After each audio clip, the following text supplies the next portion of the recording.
Guys Rock! All right, all right, all right. Welcome to Old Guys Rock, still kicking ass. Ska. Hey, everybody, welcome back. We've got Ross Wright, our favorite guest host, with us today. Hey, Ross, a round of applause for Ross. How you doing today, Ross? I'm fabulous. How are you? Man, I could not be better. So, you know, Ross has been on before, but he is a composer, musician, you know, ninja. You all know about Ross. Super. But Ninja. anyway, we were discussing Keith Emerson. Now, I'm a keyboard player. Keith is a huge influence on my life. I've seen him multiple times. I mean, between him and Rick Wakeman, I mean, good God, I've never been the same. I've been a synth guy my whole life, and I worship Keith. And Ross has a personal connection. So we're going to go ahead and take a little deep dive into Keith Emerson. So let's check out this video together. You ready, Ross? I'm ready. But I met him because he actually saw my band playing. We were playing at a place called Typhoon, and he was kind of a person who liked to go hang out there. And he was impressed with the group and wanted to, you know, find out who we were. And then we ended up, of course, he ended up playing with us. And then I would write stuff for him, you know. I actually wrote a little mini concerto. It was his idea, actually. Because I do a lot of mashups with, you know, I never really thought of Emerson, Lake and Palmer as being a big influence on me personally, because I was, but I think conceptually, what I do as the orchestra surreal by mashing together classical music and rock and roll songs is very much what Keith was doing, you know, 20 years before that. You know, I kind of, True, yeah. I wasn't intending to copy his trip at all. But for example, the first time I ever heard Pictures at an Exhibition was his version. I heard his version before I actually heard the Mussorgsky version, and with the Ravel orchestration, you know. And anyway, so, and I always thought they were kind of cool, but you know, I was kind of young, and I think it was too sophisticated for my brain when I first heard that. It was too weird for me, you know. I ended up like listening to Ted Nugent and stuff later, you know, getting to like Fog. Probably the opposite of Keith. Yeah, you know, no, it was very funny because the very first rock and roll record I ever bought was Jeff Beck's Wired album, right? Hallelujah. It was a great album. Anyway, and that one and Blow by Blow, those are the two. I bought those at the same time. Exactly. Anyway, so you know, and then I degraded from. I started listening to Ted Nugent. Oh Ted Nugent and Kiss, and you know. There you go. Well, yeah. You know, those were those days, but yeah, sure, they're more popular. You wanted. Well, yeah, and plus, you know, to me, Keith was kind of out of reach because he was so virtuoso. You know, his virtuosity was unparalleled. And, absolutely. How, as anybody to try to aspire to be like him, you gotta have some cojones. You know what I mean? Oh, totally. No, but he was always, you know, the kind of the Jimi Hendrix of the rock and roll organ, you know. And there was always that rumor that Hendrix was going to join ELP and they were going to call it Help, right? And I asked Keith about that, and he said, well, he heard that rumor too, and it actually helped them get in the press and stuff. So he never actually stopped it. He did, but in reality, he said he jammed with Jimmy once. Wow. And his determination was Jimmy was not teachable. Jimmy was going to do Jimmy's thing, right? And he wasn't going to. And Keith wanted to do Keith's thing, right? And he said that they just immediately realized there was going to be a clash of egos that was never going to work, you know. And really styles. I mean, stylistically. Well, no, I think stylistically, who knows? I mean, I think. Well, I'm sure Keith could have done anything, but absolutely. No, who knows? But had they wanted to, I think I think they absolutely could have done something really cool. Now, Jeff Beck with Keith Emerson, that would be a great combination. Oh my God, could you imagine? That's kind of almost what Beck did, actually, in the sense that, like, you know, I heard the story I heard, Max Middleton and stuff. Yeah, Jan Hammer. But I heard that Beck was like looking for, it was around the Blow by Blow album time, that looking to sort of change his mindset a little bit. I mean, that Mm-hmm. was the thing I always admired about Jeff Beck. Is he always seemed to keep growing as a musician through his whole life. I mean, Up till the end, yeah, actually. no, Yeah. he was always exploring and always just getting better and more interesting I can say he was just a ninja on guitar. But this is the story I heard is that basically, he was doing a record and he got hooked up with George Martin because George Martin produced Blow by Blow. And it was him that sort of said, well, hey, there are these kind of tricks, if you will. If you want to kind of expand if you want to become like a sort of a jazz rock artist as opposed to like a blues rock artist. And he says, all you got to do is, like essentially like play the same licks you play, but just in a different key. Right. I mean, for example, the classic thing, like if you play like a B minor chord, a B chord, right, and you do your B pentatonic rock and roll licks, it's that. Right. Play those same licks, but then play a C major 7 over it, right?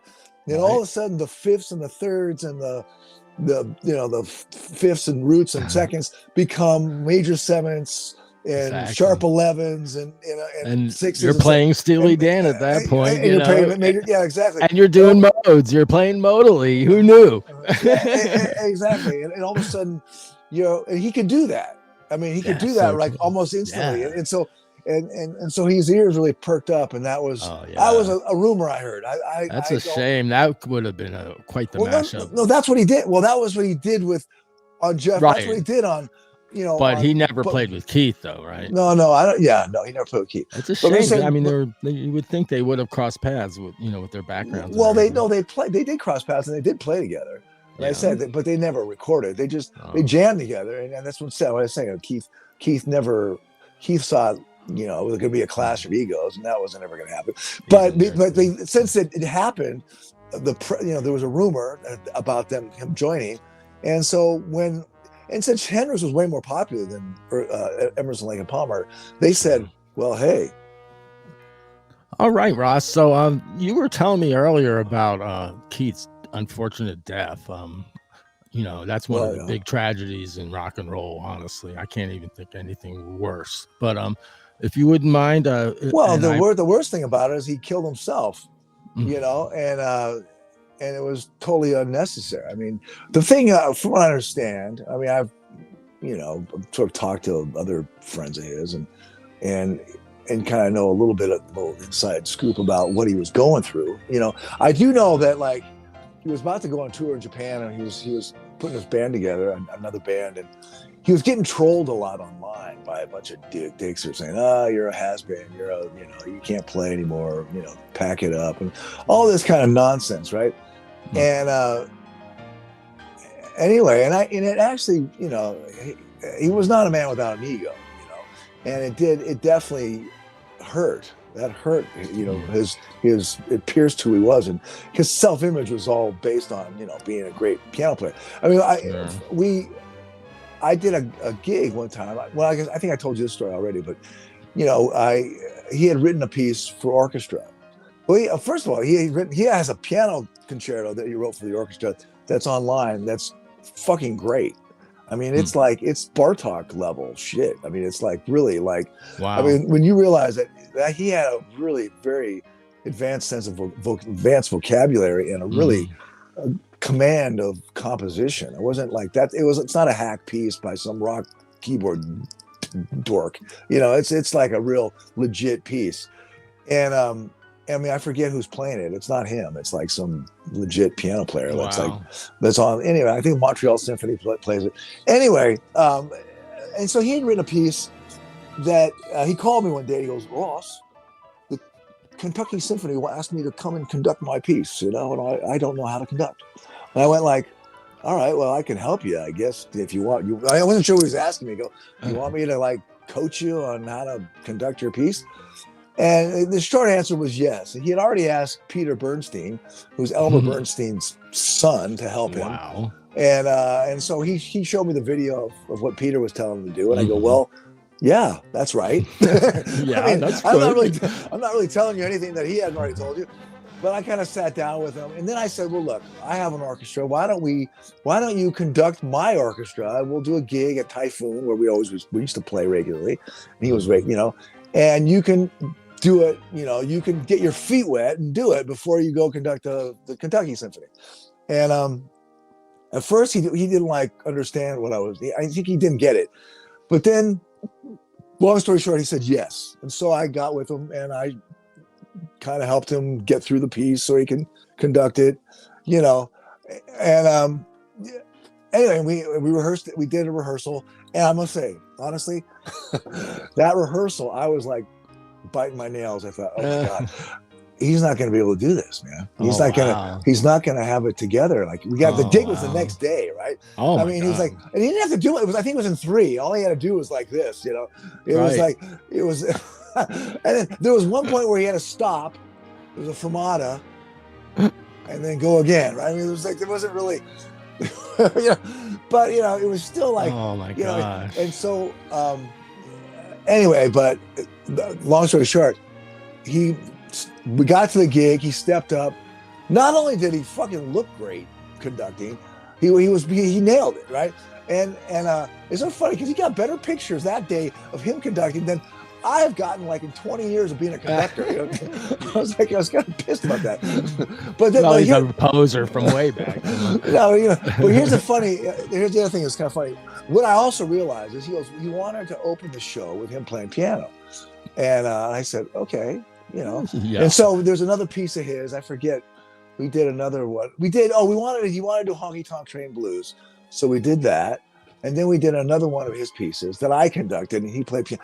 But he really needed to kind of get his piano, I think, for him to be comfortable in the room, to be, to him to just show up as a conductor in the room and not establish who he is and his greatness was kind of like uncomfortable, Well, understandably. So anyway, so he did that in our show. He did his thing, and then he came up and conducted his piece. I think it was called Glorietta Pass, I believe was the piece. And anyway, and that was that, but I was actually very proud of the fact that, I got to be the guy who facilitated the opportunity for him to be the first time to ever conduct an orchestra. Wow. It was my little orchestra that he conducted. He certainly performed in enough of them. My gosh. Well, what age did he start? I mean, wasn't he like a kid when he was playing out in the orchestra? I don't know. I don't know. I'm not really a good fanboy that way. I'm just like, I always admired him. I remember when I was in high school, there was a friend of mine, his name was Mark Sproul. He was a guitar player and also played keyboard, piano a bit. And he was obsessed with Keith Emerson, was always showing me because back then they didn't have videos. You can't just show shit on your phone, right? But he was talking about how he could play Bach inventions backwards, like from behind the piano, and he could play it upside down, and he could do all these things. And, it's like Mozart. Yeah, exactly. He was playing all these tricks. And I was watching this video. I was watching him like, first of all, and also you forget what an athlete. When I met him, he was probably in his 60s and 70s, right?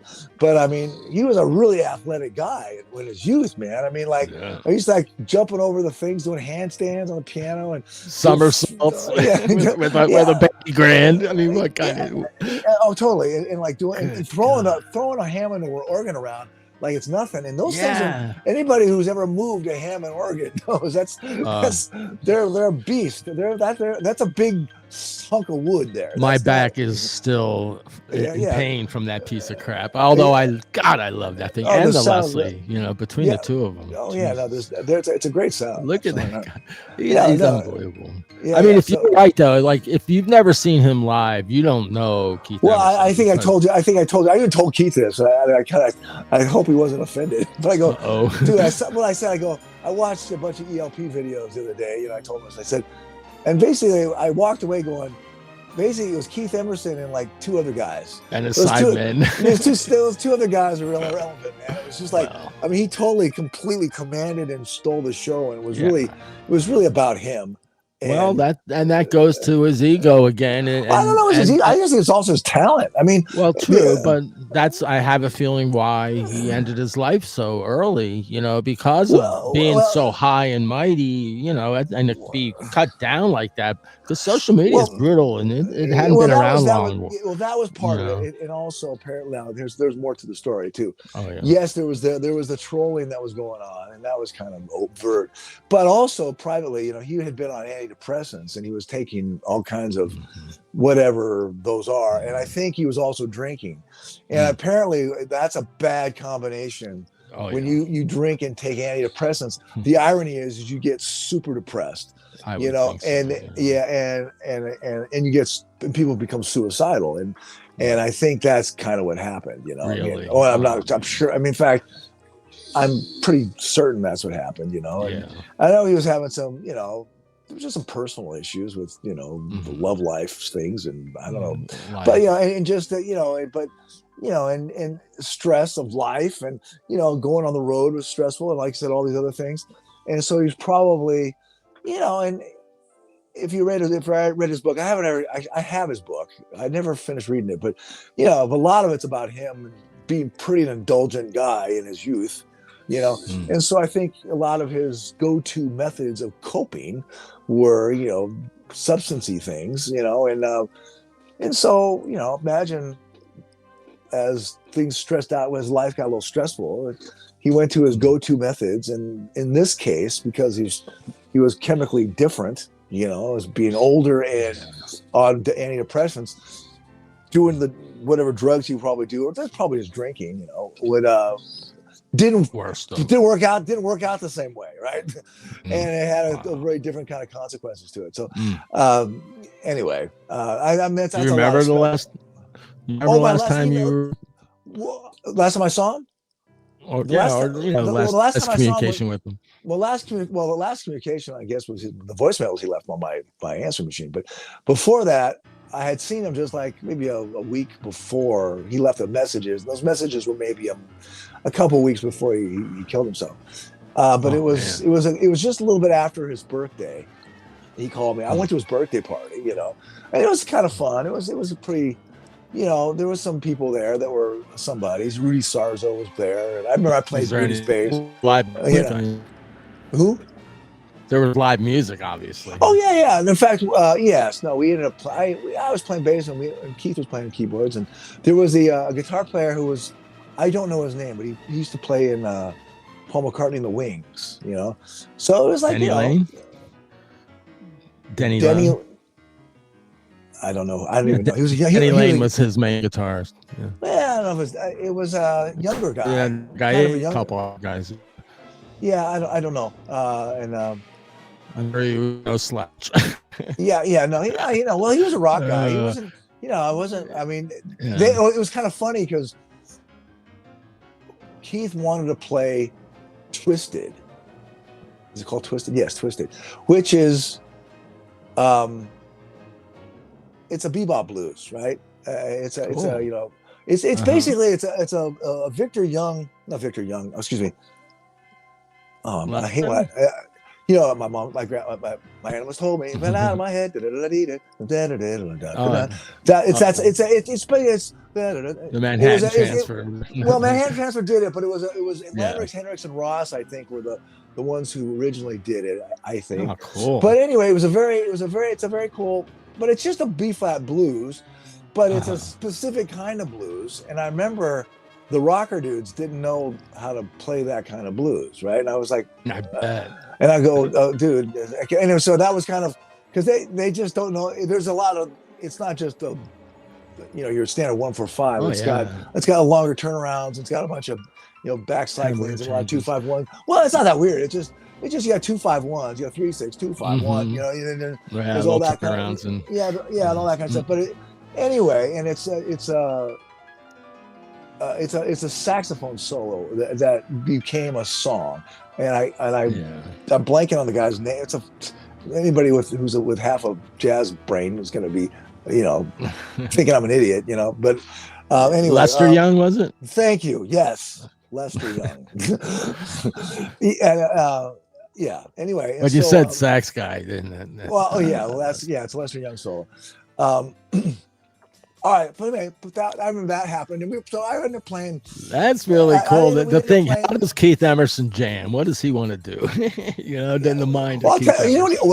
I'll tell you, he loved Dave Brubeck, you know, and so I Yeah. think we ended up playing like Take Five, I think, and I can't remember what else we Yeah. played, but you know, it was just his birthday party was in a little shitty little dive bar in Santa Monica. I don't remember the name of it. It was very small, you know, and the band was way stuffed in the back, you know, and it was just like those long little tubes, you know, like little, Yeah. you know. Anyway, Little dive bar. yeah, you know, and that was, and Well, and by the time most people were fairly drunk, you know, and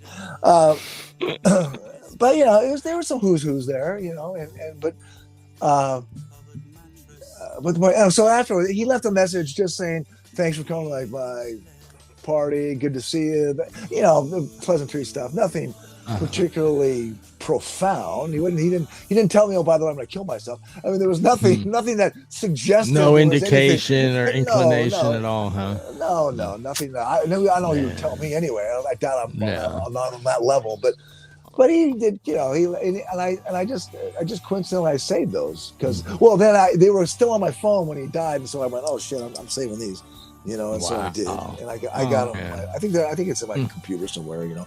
It's so sad, man. You know, and it's such a problem, and especially with the talented people. You see that a lot with art and the musicians, where they die young. You know, they kill themselves off, they drink themselves to death. So, you know, with that being said, you know, there's a real problem in this country with people offing themselves, especially kids. And there's so much help out there now. You get that. I'll put the number up on the site. I'll put some links below. God, if you need help, reach out, you know, for God's sake, you know. I wish he would have called you closer to the end. Maybe you could have talked him off the cliff, you know. Oh, 100%. No, I always felt like, and I was funny, there was a woman I met at his thing, and we talked about this afterwards as well, about like, you know, she was actually trying to get him, she knew a bunch of Broadway producers, and they were talking about doing a Broadway show, like, you know, how they have what's called like jukebox musicals. There's where you take, basically that's what Mamma Mia is, or Bat Out of Hell. You take a band's repertoire and you turn it into a musical. Moving Out, you know. I guess I don't know that one, but yes, I'm sure it's basically Joel's, so exactly that kind of a thing. And so they were talking about doing that with ELP and with Keith Emerson, and I always felt like, you know, we've talked about this in terms of, you know, the analogy being when Captain Kirk gets demoted to being captain again after being an admiral, right? He likes it better being captain because he likes being a captain. But when you're captain and you have all this, maybe you cease to have your captain chops, then you become an admiral and you have a bigger responsibility, but it's just a different job. And some guys can't handle that different job, but I always felt like Keith kind of was at that stage where, had he been in the right frame of mind, he could have taken over, because like you said, his hands weren't working like they used to, and that was a reality. And he had some surgeries done and stuff. Anyway, but had he kept his mind engaged and being a composer and maybe doing this, like this musical thing, or writing a musical, or just going into a different, using his skills and his talents and his abilities and his background and all that stuff in a slightly different way, where it wasn't totally dependent on his performance, more of his intellect, you know. I think that, you know, he might have, maybe he wouldn't have liked it, but I think, you know, had he done that, I think he would have offered the world something probably really great, you know. And boy, I tell you, that's the truth, isn't it? Well, I gotta say, Russ, this has been absolutely fascinating. You know, kind of sad, but at the same time enlightening, and I really, really appreciate your insight on this. Sure thing.